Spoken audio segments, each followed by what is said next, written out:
Not only has this man won the Irish Derby, he's won the Irish Guineas, he's won the Irish Ledger. And which other one? That's it. That's it. Would you please give a round of applause for the classic winner at the Curragh? They call him the King of the Curragh, Seamus Heffernan. Thanks. Let's go straight to, you know, you've got one of the best jobs in racing, even being second jockey, and I don't think it's second jockey because there's so many horses were made in O'Brien's yard that are in different places at the weekend. It's unbelievable. You're either going to France on a good horse or the Curragh on a good horse, Leopardstown or England. What's it like, Seamus? Just got lucky. Hector, you were down a couple of weeks ago. You see the power we have there, so when you get in the horse, it's just a matter of steering them. Did you start off there as an apprentice, as a 14, 16-year-old, or how did you get into Ballydoyle, which is the world's finest stable? I started off in the Curragh. That's where I met Aidan O'Brien, and when he started training, he offered me a job, and I took it. I've been there ever since. And how many years have you been there? 12. Unbelievable. I'm 24 now. You're part of the woodwork. Tell me about this, the classic winners. You know, you won the Derby the year before and sold your fortune. What is it like when you're travelling at 45 mile an hour and you know you're on a BMW and the rest might be struggling with a Nissan Micra engine, and you know you push that button and you give them the reins, you give them a little... What's the feeling like, Seamus? What is it like? Because we watch it on telly. We think it's as easy as this. What's it like? What's that feeling like? It's a massive buzz when you're on the best horse. Septimus, the way he did it. What was that like? That wasn't it. That was too easy. Yeah, he's a machine. Do you get nervous before a race? Not anymore, no. It took about 15 years to get over that, but not anymore. Now, listen to this. Talking about two different codes. Andrew McNamara, one of our top national hunt jockeys. Would you go over a fence, by the way? I jumped a few hurdles with no fences. No way. Do you think these are absolute lunatics, aren't they? Yeah, they're nuts. Look at them. Look I know, we Jamie overpoiled for hurdles riding against us there a couple of years ago. Did you? He had a good year. Did you? Did you ride over hurdles for a season? Yeah, I lost it a little bit for a while. Johnny Murta went over hurdles famously as well, didn't he? And he was only beaten by Golden Cross in a photo finish. Andrew McNamara, would you have liked to be in a flat jockey when you started? No, my dad trained national hunt horses always, so we always had them at home, be riding them out since I was about 12. So I always preferred the national hunt side of it. And who did you start out? Did you go to race? No, race would be more flat jockeys that go there. So I would have started riding out at home, and maybe John Murphy's down in Cork and Tim Doyle's. And when I went. Do you remember your first ever winner? Oh, I do, yeah. It was only my second ride in a point to point. It was my first winner. A horse for Dad kind of ran away with me for about 3 miles. Was exhausted after. Couldn't take the saddle off. What did you feel like when you went over that line first? I was delighted for a while, and then everything went to jelly. Hands, legs, everything. Unbelievable. Tell us this. Let's go straight to it. You were riding the favourite in the champion hurdle this year. It was this March. A horse that done no wrong during the winter. Was that one of the most disappointing moments in your life when sizing Europe? Seamus, you remember the race when he was cruising and at the top of the hill in Cheltenham, and all of a sudden then something happened. He pulled the muscle, which you didn't know he did, but he just stopped. Was that the low point in racing? I suppose it was one of the toughest things to take that I've had so far. He won the Irish champion hurdle very well and went to England as favourite, and the whole way through the race everything went right, and going to the second last he seemed to be travelling the best, and then within about 2 strides he was gone. I hadn't realised he'd pulled a muscle or that anything had happened. But do you think you would have won that race if he stayed sound? At the time, going to the second last, I thought we were going best. You were tanking, weren't you? Yeah, he was travelling the best. The others were giving a squeeze and a shap in the shoulder. I think had he been at the full of his health, he'd have come home strong. How did you get over that, Andrew? Or was it gone the next day, or did it take a little bit longer to get over Cheltenham because you're there travelling on the favourite so well, a horse that the whole of the country had backed, just like Istabrack or just like Brave Inca? Everybody was on size in Europe because he was a horse that the country fell in love with. It was very disappointing, but there's not much you can do about it. You just look forward to the next day. I suppose at that stage they planned he was going to go to Punchestown, so I was looking forward to that and seeing if he could come back and beat the lads who'd gotten the better of him in Cheltenham, but he didn't go there either. But he'll be back again this year. He'll probably go for the Margiane or something. Exactly. How many winners did you ride last year?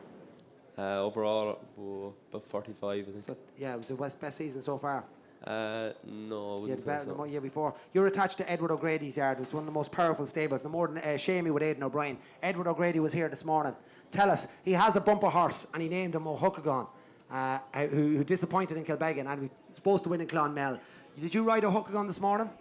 Or tell us about him. I've sat in a Hucklegon a good few times. He's a bit like You've yourself, sat in me, have Hector. ya? I've sat in him, yeah. What's he like to ride? A bit mad? He is a bit like yourself. He doesn't keep to the straight and narrow all the time. Actually, Michael Burke is down here, or Martin Burke, that rode him in his bumpers 2 days. Are you serious in Clonmel and Kilbeggan? Yeah. Hey, will he win a race? Will he? Good, because Edward speaks highly of O'Huckagon. What's it like being attached to Edwards with all these horses like Clough and Pizarro and Sky's the limit? It must be great getting up and going to work in the morning. It's definitely during the summer there you're going in every day, and this time of year the better horses are back in, and it's a lot more interesting going in, sitting up on the better ones, and there's also the younger horses that are going to be novices this year, and you're looking to see which one of those might end up in Cheltenham someday or something. Do you watch racing on your days off, or would you watch the National Hunt, Seamus, or would you go and do something completely different, play around the golf? No, I don't play golf at all. No time for golf. I'd watch racing a lot, yeah. Would you watch these boys? Watch the boys making mistakes. Now, get a bit of slagging going here, because He's going to spill a bit now. What's the difference? What's the difference between a National Hunt jockey and a flat jockey? Are they a different breed, the flat boys? They just come in, do the job, and go home in their Jags and their BMWs and their helicopters, do they? Or that's it, the National Hunt boys come up in their Ford Mondayos. They'll be inside in the weight room then moaning about this and moaning about that and giving out about the ground being a bit too soft and giving out about this lad bumping that lad. And they're just not hardy boys, are they? They're just moaning. Are they? Yeah. Who's the quiet man of the weigh room? Is there anyone who goes into their own world when they go in there? There must be slagging in there. Come on, give us a few stories. I think we're all in our own world most of the time. Loads of slagging goes on, but it's confidential. Ah, come on. Well, look, National Hunt, tell us a story now. Come on. Tell us a story about the weigh room. I better stay out of this. You'll get me in trouble yet. No trouble. It's only on camera to Yugoslavian TV. Yugoslavia, did they Come on, understand me out there? any cracks from the weigh room? Right, well, put up the mic now and look at these poor people here who bought Bank of Ireland shares 2 years ago for €36 and they're only worth 40 pence now, right? They're looking for a winner, Andrew. You're riding some good horses for good trainers. You know, a winner in the stole for your dad. You're riding a good horse for Eddie O'Grady tomorrow. Has he a chance tomorrow in the first race in Downpatrick? I do, yeah. A lad called The Big Picture. He might go close tomorrow if you're going for a fiver each way somewhere. I basically can't put money in your pockets, but what you're hearing here is good information. Any horse to follow over in the yards that you're assigned to? There's a lovely horse in O'Grady's came over from New Zealand called Bring Back the Biff. Bring Back the Biff. Yeah. So. Okay, Andrew. Lovely. What is the Biff? What's the Biff? Bring Back the Biff is probably Bring Back the Bacon, is it? Some rugby competition out there. It's the name of the cup. Between New Zealand. And is he a nice horse? Oh, he's lovely, yeah. Is there any horse in Aiden's that you might get? Aiden has had a quiet season so far. You know, it's just hard enough to get one Group 1, you know. It's hard enough to get one down there. I suppose when you get one Group 1er in Aiden's this season, they'll probably all flow after that. Is there any exciting horse? We know Rip Van Winkle, Master Craftsman, Jamie. What did you think of that performance on soft ground in the Curragh? That was okay. Yeah, it was. Is there any young 2-year-old that you're sitting on in the mornings that we can look forward to next year? Another horse to come from the most powerful racing stable in the world. Probably get in trouble for saying that. There's a 2-year-old in the yard called Malibu Bay. He's making good progress. He could end up being good. Do you find there's any? Is it pressurised in Ballydoyle, or what's it like inside the workings of that stable with 200 horses? And we all know Coolmore. Do you find there's pressure in there, or is it all? You know, Aiden's always on about the team. Why is he? You know, what's it like in there? Yeah, there's not that much pressure. I suppose you can only put yourself under pressure if you want. There doesn't have to be pressure involved. The horses are just good and they're treated good. Any advice for any kids there who want to get into horse racing, or you know, what would you say to any young person getting into horse racing? It's been great for you too. You know, you've been very, very lucky. Not every jockey wins a race. So, any words of advice for people? Even these young kids here at race behind us. The 2 young lads there are getting started. One National Hunt and one flat. Seamus?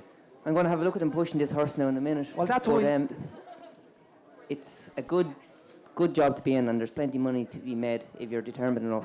Like you, Hector. You have to be determined. If you're determined, you'll get it, yeah. To rise to the top of your game. Andrew, you know, it doesn't stop in overnight. Any words of wisdom for these young lads? We're going to see their skills now. No, I suppose you just have to keep working hard and keep learning all the time. You know, you get a chance to learn every day. You sit up on a horse and always do your best. That's a good point. Do you think every day you learn something new about a horse, or you're getting better every season as the season goes by? Yeah, definitely. You're always learning and always trying to improve yourself. So who's your favourite jockey? Who's your favourite jockey of all time? I suppose jump-wise, like Ruby Walsh is as good as we've seen around. I think to watch a jockey, I love watching Timmy Murphy. Who's the best? Who's your favourite jockey in your opinion? Christy Roach would have been one of my favourites when I started off, and I worked with him in Bulgars. But I suppose Mick Cannan is the out-and-out professional. To me, he is anyway. He's very close to being perfect.